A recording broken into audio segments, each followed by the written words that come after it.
When you're going day to day, what puts you in those triggered modes where you feel inferior? So your ego says, he's not all that, she's not all that. It's not about faking more happiness or alignment if it's not there. It's all about doing what feels right.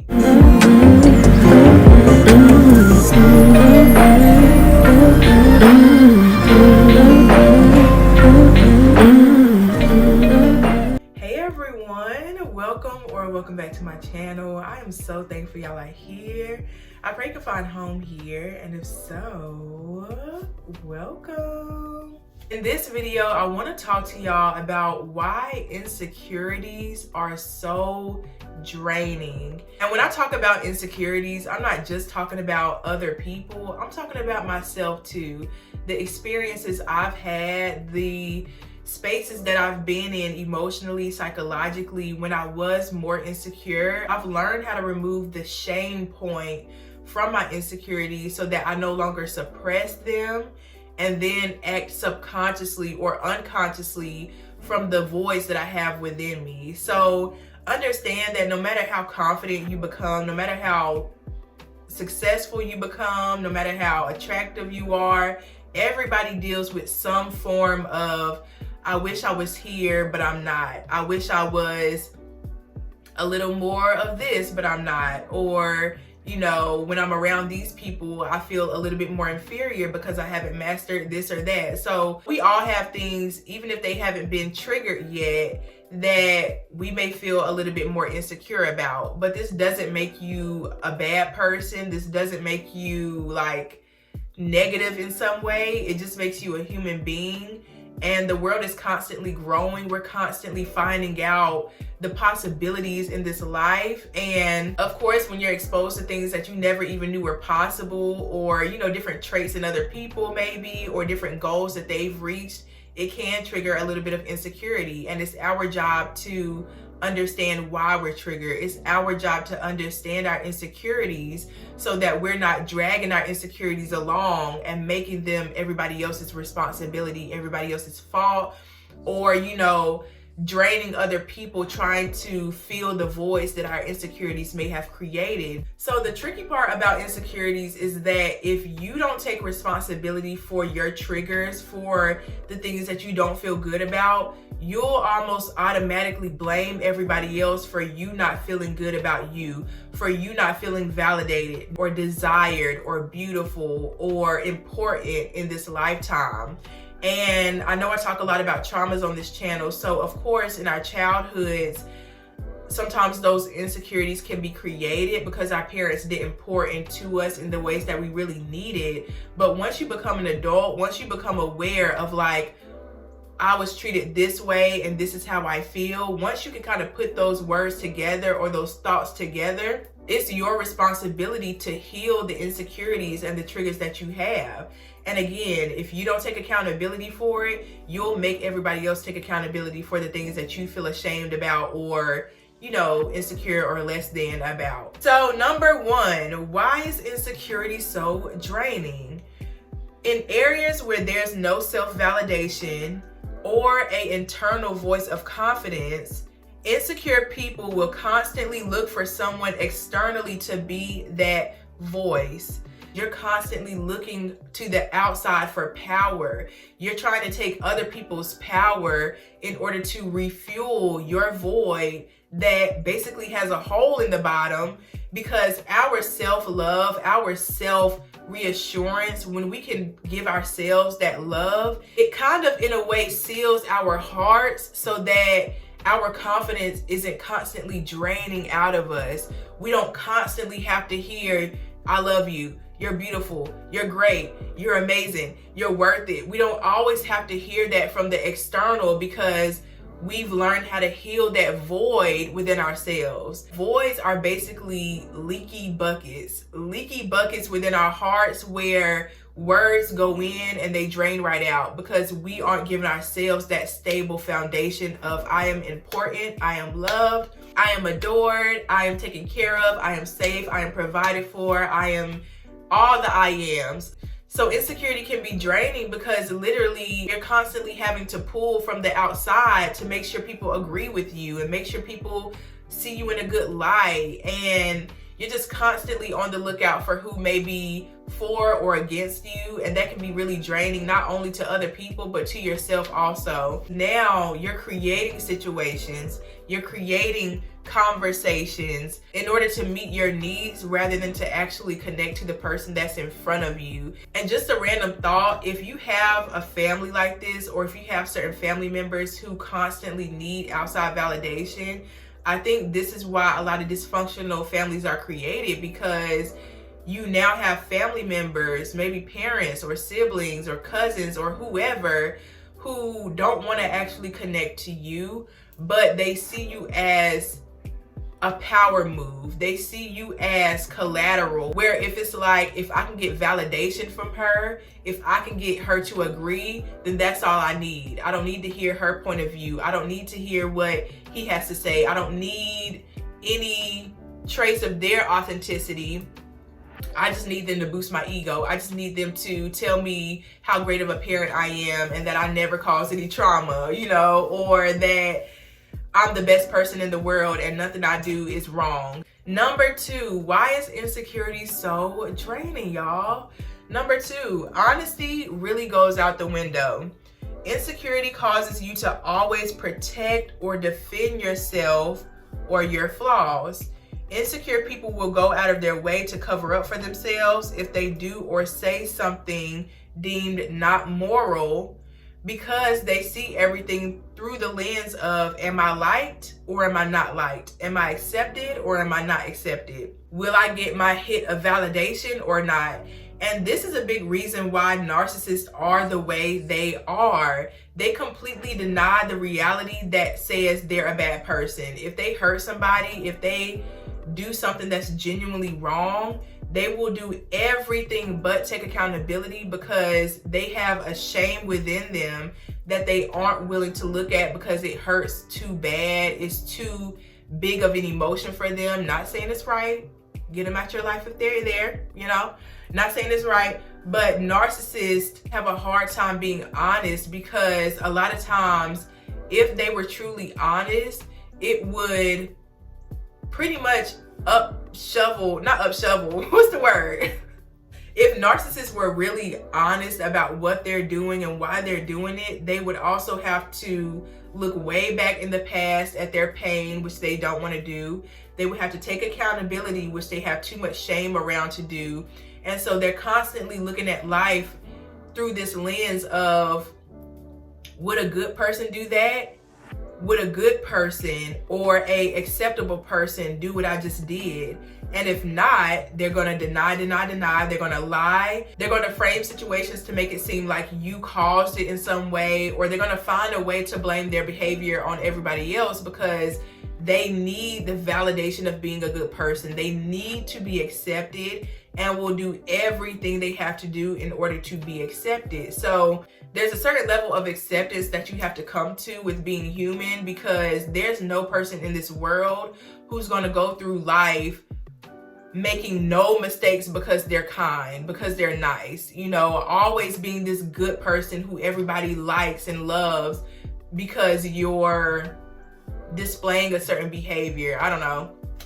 Like, nobody is going to leave this earth without mistakes under their belt. And so the faster you can accept that, the faster you can take accountability for yourself, the more confident you will become in your day-to-day interactions, the more confident you will become in conflict and learning how to deal with conflict, learning how to deal with other personalities, learning how to take accountability for your shortcomings and your flaws and stuff like that. Let me brush this real quick. Baby girl, I've been watching you all day. Yeah, I usually have it in the front on this side, so it feels a little weird on this side, but I'm gonna let it do what it do. Okay. Number 3, why is insecurity so draining? Insecure people rarely genuinely connect with other people. This is because connection requires a certain level of authenticity. It requires a certain level of boundary. and connecting on the levels that you both are comfortable with in each moment to moment. So if you're not comfortable with being vulnerable, if you're not comfortable with empathizing with other people, letting other people have the floor sometimes, if you're not comfortable with creating boundaries, letting somebody know, hey, I don't really like that, or okay, I like that. If you're not comfortable with being authentic and being in the moment with somebody, subconsciously other people can feel that. And so the thing is, when you're connecting with people, it's not about being liked on the first meet. It's not about becoming best friends or husband and wife the first time y'all are together. It's not about faking more happiness or alignment if it's not there. It's all about doing what feels right, doing what feels comfortable for the both of you. But when you have insecurities, when you're trying to get a need met, when you need to be liked, when you need to get everybody's attention, when you have this unconscious, constant need for this external validation, you often end up skipping over the vulnerability, skipping over, does this feel right for me to do or express? And you do whatever you think is going to get people to like you. You do whatever you think, or you say whatever you think other people want to hear. If you feel insecure about yourself, you're not going to be vulnerable. If you feel like something is wrong with you or you're ashamed of who you are, you're not going to be vulnerable. And so insecurity is draining because they'll do anything to not feel the sting that could possibly come along with rejection or perceived failure. So any interpersonal situation where they're perceived or they could be rejected or whatever, they'll feel like they have to go into this mode of, what do I need to do to be accepted? What do I need to do to get their validation, instead of just flowing with the natural moment. All right, so lastly, number 4, why is insecurity so draining? Insecure people tend to be very passive aggressive and fake. When we don't feel good about who we are, it's easy to point out reasons why we don't feel good or why we don't like another person. The way we treat ourselves day to day is typically how we'll view everybody else. And so when you're comfortable, when you have a habit of always pointing out your negatives, it's very possible that everybody you come across, the only thing you can see is their negatives. It can be a person that's done amazing things, who has a very kind spirit, who's genuinely kind and good-hearted and stuff like that. And you'll make it your intention to find what's wrong with them. You'll make it your goal to find their secrets, to find the bad about them, because that's what you do to yourself every single day. And so I've noticed that insecure people tend to gossip more. They make more grandiose judgments about groups of people, other people as a whole. And overall, they're more critical because it doesn't feel good to be within their own body. It doesn't feel good to be them. And so they can't express love that they don't have for themselves. They can't express patience and kindness and understanding that they don't give to themselves. And so insecurity can be draining in this way, because if you've ever ran into somebody who's irrationally rude, irrationally shameful, somebody who talks about other people all day long in a negative way, somebody who just has to bring other people down, that's very draining to anybody. Whenever you're taking time out of your day to talk about somebody and talk about why they're less than, or talk about why they're inferior because of their situation, because of what they're going through, because of who they are as a person, that's insecurity, babes. Let's just call it what it is. That's insecurity. If you gossip, if you make really harsh judgments against other people just because you're insecure. And so before I close this video out, I do want to reassure you all, we all have things that we feel like we want to work on. We all have things that we're aware of that we know we haven't reached our highest level of. That doesn't make you insecure, that makes you aware. Insecurities come along when we don't want to look at what we're bad at. We don't want to look at what we're ashamed about. We don't want to look at anything that may bring up negative emotions. And so we operate day to day with this blind spot But again, because we project onto other people, underneath that blind spot is a lot of shame that we end up spewing out. It's a lot of self-hate that we end up spewing out. It's a lot of just nasty energy that we don't want to look at, we're suppressing. And so we end up spewing it out, because understand one thing, there's no emotion that won't be expressed. Even the emotions that I'm not consciously aware of yet in myself, even the emotions that we suppress, there's no emotion that will not express itself in some way. And so the more you try to push down your insecurities and hide them from yourself, hide them away from actually feeling it and allowing it to process through you, you're trying to push down all this energy, but guess what? It's seeping through your fingers. It's still seeping up somewhere and out of you. So that's why people who gossip all the time, people who project onto others a very negative overall image or negative judgments, that's their insecurities seeping up from underneath them trying to suppress it. That's their insecurities slowly simmering out, because they can't just say, I feel bad about myself. I don't feel like I'm getting anywhere in life, and talking about these people makes me feel better. I don't feel completely confident in who I am. I don't know myself. I don't have an identity. And so it makes me feel better to push down everybody else's identity, to shame everybody else for being who they are. To know your insecurities is a great first step. You don't have to be the most confident person. You don't have to have all the self-esteem in the world, or come from a family that poured into you how you needed to be poured into. A lot of times the people who suffer from the most interpersonal trauma or didn't get the reassurance that they needed end up becoming people who are very grounded and stable in themselves. So there's no shame. Be patient with yourself, be loving and understanding with yourself, because it's not your fault, but it is your responsibility to heal yourself, to become more aware of where you are more insecure and you do feel more down about yourself. What areas do you feel like you need to work on? What situations trigger you?